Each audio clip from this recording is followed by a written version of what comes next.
Au tableau qui vont nous permettre d'entrer les deux pieds dans le premier sujet avec celui-ci. Le premier sujet libellé comme suit. Malgré sa fortune estimée à 85 milliards de francs CFA, oui, l'acteur Daniel Craig ne veut rien laisser en héritage à ses enfants. Résumé préparé et dit par Annie France.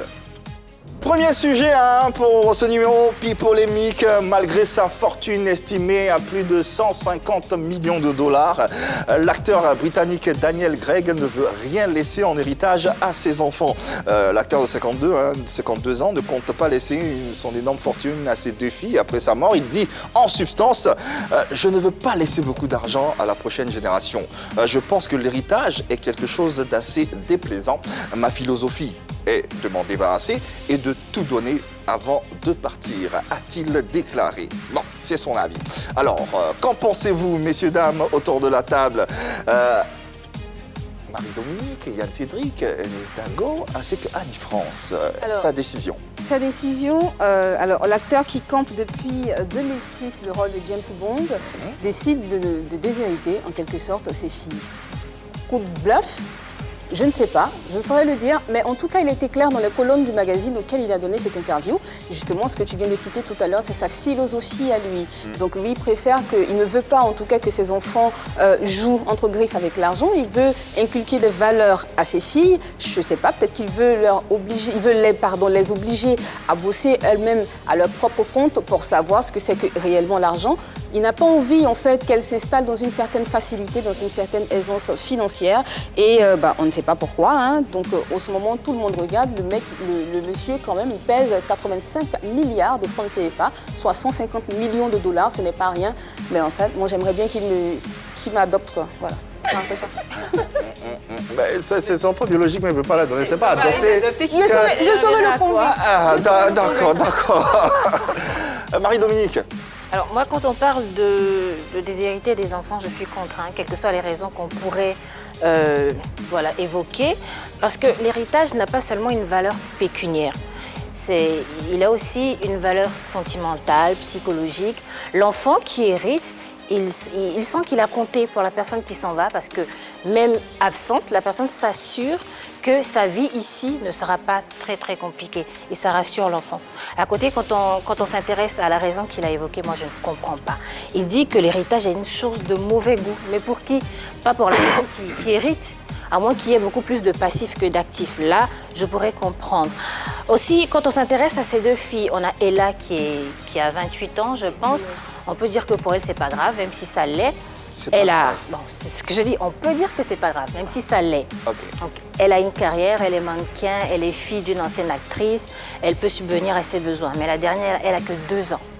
2 ans pour une petite fille qui est née avec une cuillère en or dans la bouche. Son père, il pèse quand même 80 milliards de dollars, donc elle est habituée à... 80 milliards de francs CFA. 80 milliards de francs CFA. Elle est habituée à une vie de luxe. Est-ce qu'elle pourra continuer sa vie comme elle a été déjà habituée quand son père ne sera plus là? Dago, tu voulais... Ce que je me dis, c'est qu'il ne faut pas que les gens... confondent. Le monsieur, il n'a pas dit qu'il ne s'occupe pas de ses enfants. Il n'a pas dit, par exemple, je ne vous paye pas les cours ou je ne m'occupe pas de vous. Il a dit simplement, je ne laisse pas d'héritage. Et pour moi, c'est parce qu'il a envie de passer un message à ses filles. C'est parce qu'il a envie de leur dire, écoutez, si vous avez envie de continuer dans le style de vie dans lequel vous êtes, il va falloir travailler. Et c'est ce message-là qu'il a envie de passer. Quand il dit que l'héritage, il trouve que c'est une façon de laisser un héritage à un enfant, c'est une façon de l'encourager un peu dans la paresse. Mais l'enfant, il va dormir sur ses lauriers, il va se dire, papa, il est multimilliardaire, donc j'ai pas besoin de me fatiguer. Pourtant, lui, il a dû travailler pour avoir son argent. Et donc, je pense que c'est cette leçon qu'il a envie de laisser à ses filles. Finalement, c'est quoi le sens de la vie quand tu travailles? Pour qui tu travailles? Pour qui tu toi, te donnes tous les matins? On a beau dire, je travaille pour ma famille et tout ça, c'est bien beau, mais la véritable raison pour laquelle on travaille dans un premier temps, c'est de pouvoir se faire plaisir à soi-même d'abord. C'est ton avis, Elis. Voilà. Oui, Il a dit, en fait, il préfère le donner, en fait, cet argent, le donner à qui? Peut-être aux nécessiteux. Exactement, peut-être aux nécessiteux ou aux associations caritatives. Alors, ces associations-là ont besoin de quelque chose pour vivre aussi. Quand tu dis, Eunice, qu'on travaille, il faut qu'il travaille, il faut que ses filles travaillent, il ne faut pas qu'elles s'installent dans une facilité parce que quand on travaille, on fait ci, on fait ça. Celle de 28 ans, elle travaille déjà, elle est mannequin. Elle est mannequin, Marie-Dominique l'a dit, elle travaille déjà. Alors, moi, je me lève un matin et je décide de créer une association caritative, vous pouvez dire, en aide aux orphelins. je présente quoi en fait comme crédibilité? Un dossier, je vais voir un acteur comme Greg David, Daniel Craig. Ouais. Je fais la même C'est chose plus depuis. l'amoureuse de Greg David. mais bon. Comme Daniel Craig, et je lui dis, j'ai une association que je monte sur pied et j'ai besoin de vous pour, comme mentor ou comme mécène pour justement me venir en aide. Il le fera. Quelle crédibilité je vais lui accorder dans ce cas? Qu'est-ce qui prouve que ce que je suis en train de faire est vrai? Mais moi, excuse-moi, mais c'est pas à Daniel de vérifier ça. Quelqu'un qui va jusqu'à lui. C'est pas à lui de vérifier ça. Quelqu'un qui va jusqu'à dire ses propres enfants. Mais comment il sait que ses enfants vont gaspiller cet argent alors si c'est pas à lui de le dire? Comment il sait que ses enfants vont pas avoir la valeur de l'argent? Comment il sait que ses filles vont se dire que mon papa il nous a laissé 150 millions de dollars et qu'il faut qu'on vive à notre aise? Comment il le sait lui en fait? Il se base sur quoi? Parce que généralement, quand on ne travaille pas pour gagner de l'argent, on le dilapide. Ben, pas forcément. non, pas Généralement. Les avis restent aussi divergents sur ce plateau et on continue. On vous rappelle que vous pouvez prendre part à notre débat. De quelle façon? Vous nous faites parvenir à votre numéro de téléphone WhatsApp et derrière l'équipe de production se charge de vous rappeler et vous pourrez intervenir ici en direct comme va le faire à l'instant Madame Kwasi Linda, elle est agent assureur. Bonjour à Madame Kwasi et bienvenue sur le plateau de Pi Polémique. Coucou famille de la 3, j'espère que vous allez bien.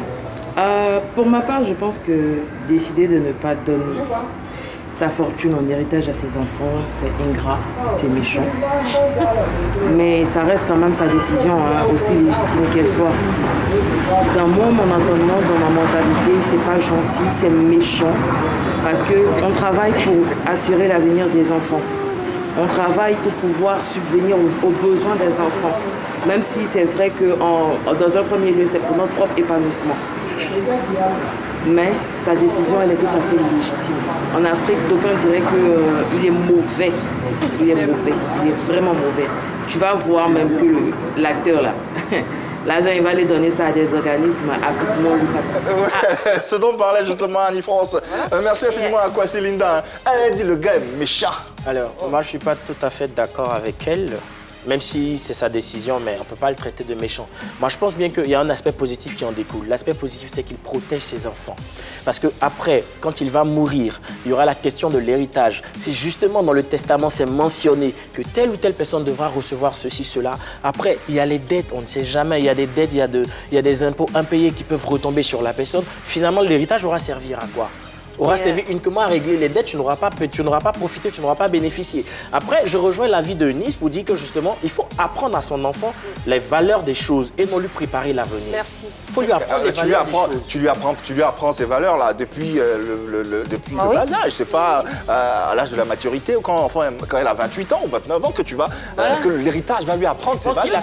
Les valeurs, elle les a ou elle les a pas. Il a commencé par le fait parce qu'aujourd'hui, sa fille s'est définie une bonne carrière. Elle est mannequin, ça va, c'est tranquille. Je pense que c'est parce qu'il a dit ça qu'il a devenu mannequin. On se dit que peut-être il y a eu l'éducation qu'il faut, il y a les bases qui ont été posées. Aujourd'hui, elle est devenue ce qu'elle est, mais après, c'est une continuité. Si tout de suite, elle apprend la fortune de son père élevée à combien de centaines de millions de dollars, Elle va plus travailler. dormir sur ses lauriers. Tu penses qu'elle ne sait pas? Tu penses que c'est pas qui est son père? Son père, c'est le 6e James Bond.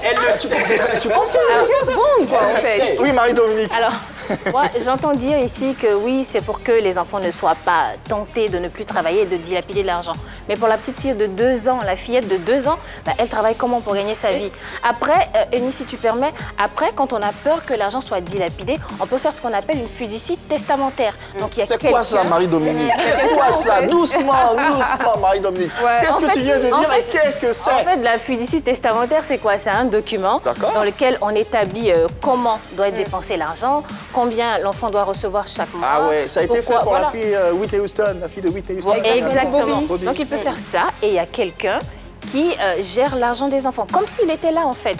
Donc, exactement comme il aurait voulu. Et voilà, ne pas déshériter les enfants. Et si tu permets, Dago, je veux dire à Marie-Dominique de ne pas s'inquiéter pour la fille de 2 ans. Comme je disais, il n'a pas dit qu'il ne prend pas soin de ses enfants, il n'a pas dit qu'il ne s'en occupe pas. Il va s'en occuper jusqu'à ce qu'il peut-être meure, Oui, mais son il héritage ne sera pas légué. Il ne donne pas grand-chose, l'enfant. Imaginons qu'il meurt, je ne le souhaite pas. Imaginons qu'il parte. Touche du bois. Imaginons qu'il parte demain. Mais il n'a que 2 ans, il fait comment?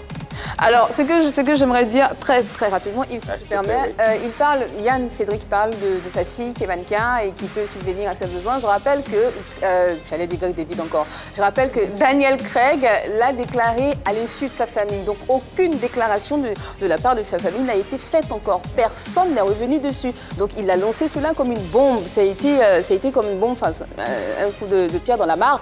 Et personne ne s'y attendait. Donc jusqu'à présent, on ne sait pas ce que sa famille pense en fait. Okay. Voilà.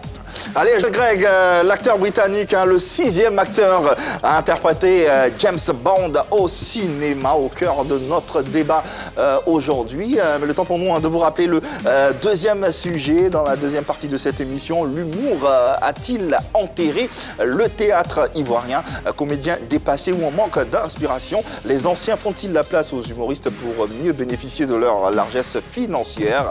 On en reparlera bien sûr dans la deuxième partie d'émission avec comme invité le dramaturge Diallo Tikwaï Vincent. Et bien sûr, en attendant d'y être, nous abordons volontiers le deuxième axe de ce premier sujet qu'on va rappeler. Malgré sa fortune estimée à 85 milliards de francs CFA, l'acteur Daniel Craig décide de déshériter ses 2 filles, tout simplement. Est-ce que cela est possible en Afrique? Ouais. À Babi, ici, par exemple. À des exceptions près. Dis-moi. Parce que si on regarde la loi, on peut déshériter nos enfants.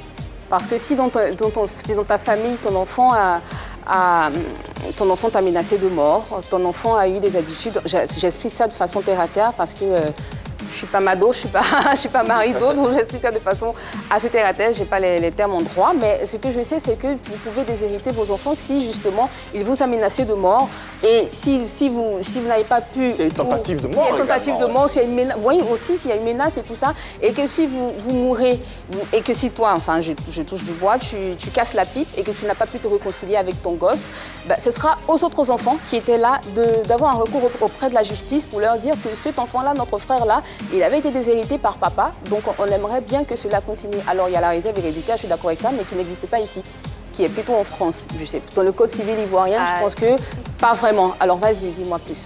En fait, donc oui, il y a la réserve. Donc l'héritage, en fait, il y a 2 parties. Il y a la réserve et puis il y a une autre partie qu'on appelle la quotité disponible. Donc la quotité disponible. D'accord. Donc celui qui veut déshériter ses enfants, il peut toujours essayer. Il peut faire un testament et dire je donne tous mes biens. Mais puisque les enfants, ils sont des héritiers réservataires, ils vont bénéficier de cette réserve-là.